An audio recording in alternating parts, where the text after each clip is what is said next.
शांति। 4 अगस्त। बाबा आज हम सभी का ध्यान योग अभ्यास पर बहुत खिंचवा रहे हैं।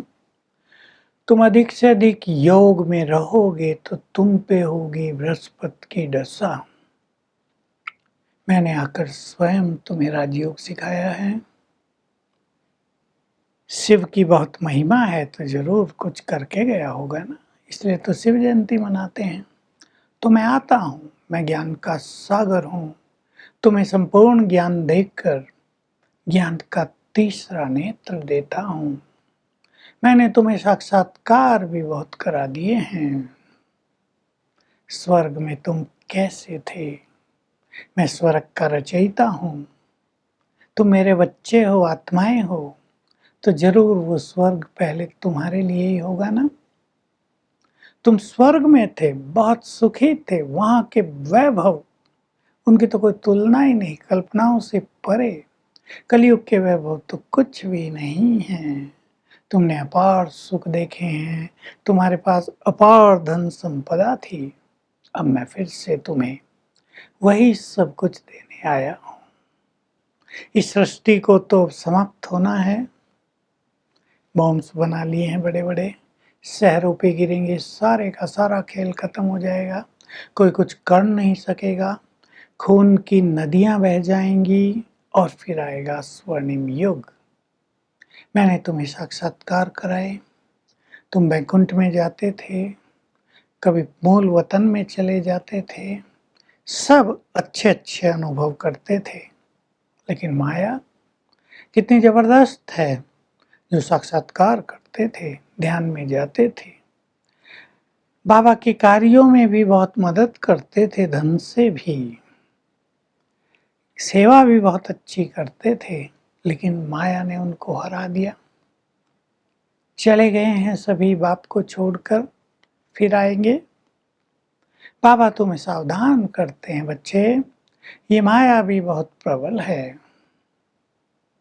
तुम अब मेरी शरण में आए हो, मैं तुम्हारी रक्षा करता हूँ। रक्षा किससे करते हैं? इस माया रावण से, जिसने तुम्हें पीड़ित किया है। इसलिए मुझे भक्तों के रक्षक कहते हैं। गीत बजाता बहुत अच्छा उसमें था ये, तुम भक्तों के रक्षक हो। तो मैं आया हूँ तुम्हारी माया से रक्षा करने। माया बहुत प्रबल है, अच्छे अच्छे बच्चों को भी गिरा देती है। इसलिए बाबा सावधान करते हैं, बच्चे, काम महाशत्रु है, इससे तुम्हें हारना नहीं है। काम से हार गए तो तुम एकदम रसातल में चले जाओगे, फिर उठना बहुत मुश्किल होगा।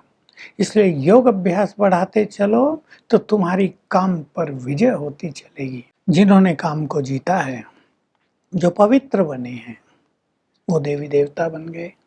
इसलिए श्री कृष्ण को लोग बहुत प्यार करते हैं। चलो वृंदावन, चलो गोकुल, ये नहीं कहते कभी चलो अयोध्या। बाबा कह रहे हैं कि श्री कृष्ण से ही बहुत प्यार करते हैं। कन्याएं मांगती हैं श्री कृष्ण जैसा पति मिले, कोई कहता है श्री कृष्ण जैसा बेटा मिले, कोई कहता है श्री कृष्ण जैसा भाई मिले। अब बाबा तुम सभी को विधि सिखा रहे हैं, क्यों नहीं तुम उसके साथ रहने को चलते, उसके साथ राज्य में आओ। बाबा राज्य स्थापित कर रहे हैं, श्री कृष्ण की महान आत्मा राज्य पाएगी। तुम भी ऐसा पुरुषार्थ करो कि उसके साथ चलो। फिर बाबा योग पे ध्यान दिला रहे हैं, तुम्हें योग में कमजोर नहीं होना है। योग में कमजोर होने से ही माया अटैक करती है। तुम्हें क्रोध भी नहीं करना है।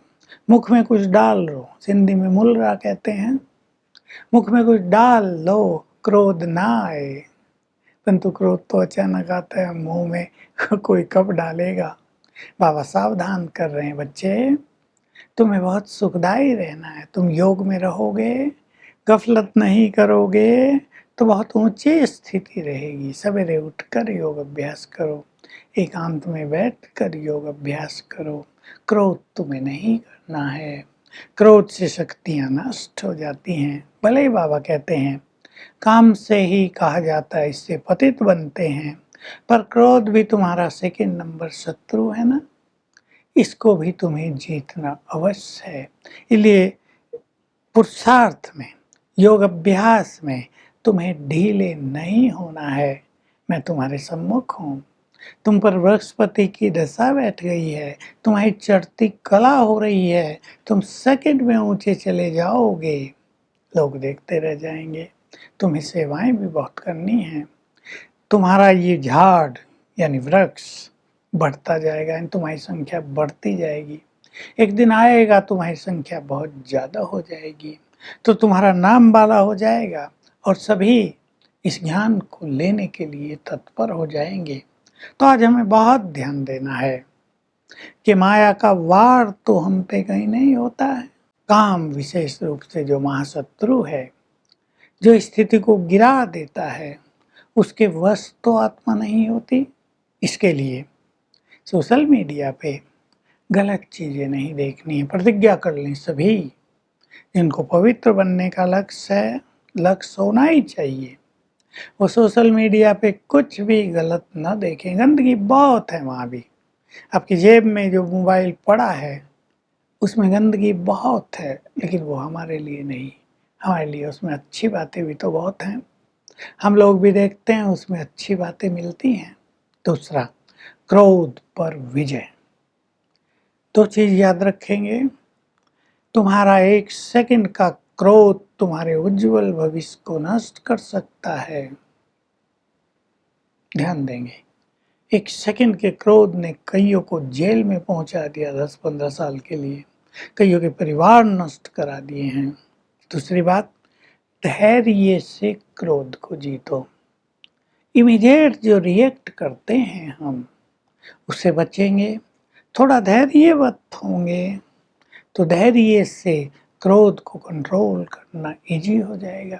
और रोज कुछ सेकंड्स के लिए कई बार परम धाम में जाकर बैठें, चित्त शांत होता जाएगा, ईश्वरीय अनुभूति होती जाएंगी, और तब क्रोध अपने को भी अग्नि के समान प्रतीत होगा और कोई नहीं चाहेगा इस अग्नि में हम सदा जलते रहें।